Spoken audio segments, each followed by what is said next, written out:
Hello, I'm Antonio Neves, and this is 3-Minute Ad Age. TiVo, which initially rose to fame as an ad-zapping digital recording system, has since morphed into a home entertainment company. More than 100 partnership deals now pull in video from TV, movie studios, and the web. These deals include Amazon Video on Demand, Netflix, Walt Disney, the New York Times, CNET, Vogue, and Gourmet magazines. TiVo's, whose equipment can skip ads, now also sells advertising, but it often has trouble getting ad agencies to listen to its pitch. Maitra, TiVo Vice President for Ad Sales and Content Services, talked about that at the recent Advertising 2.0 conference.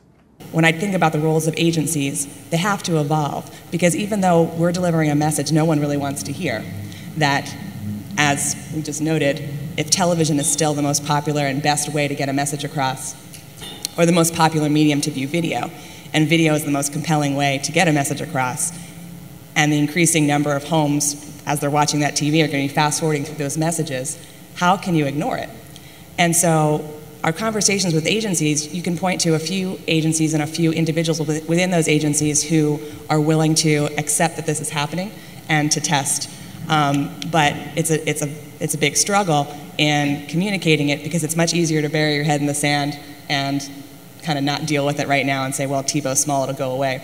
But the larger question is DVRs are absolutely not going away. Exactly. You look at every cable and satellite provider, and it's the fastest growing probably area.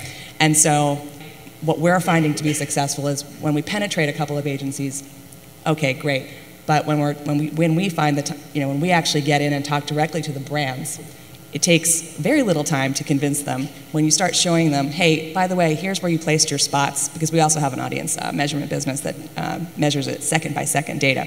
So we go into these brands and show them exactly where their ads ran and how they performed.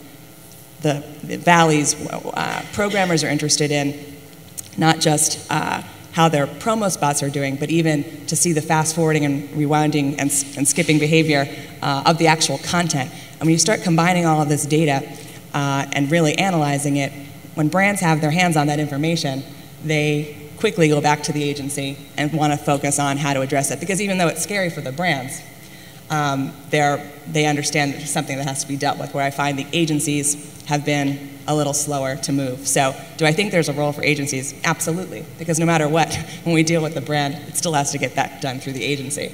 And that's it for this 3-Minute Ad Age. Thanks for being with us. I'm Antonio Neves at Advertising Age in New York.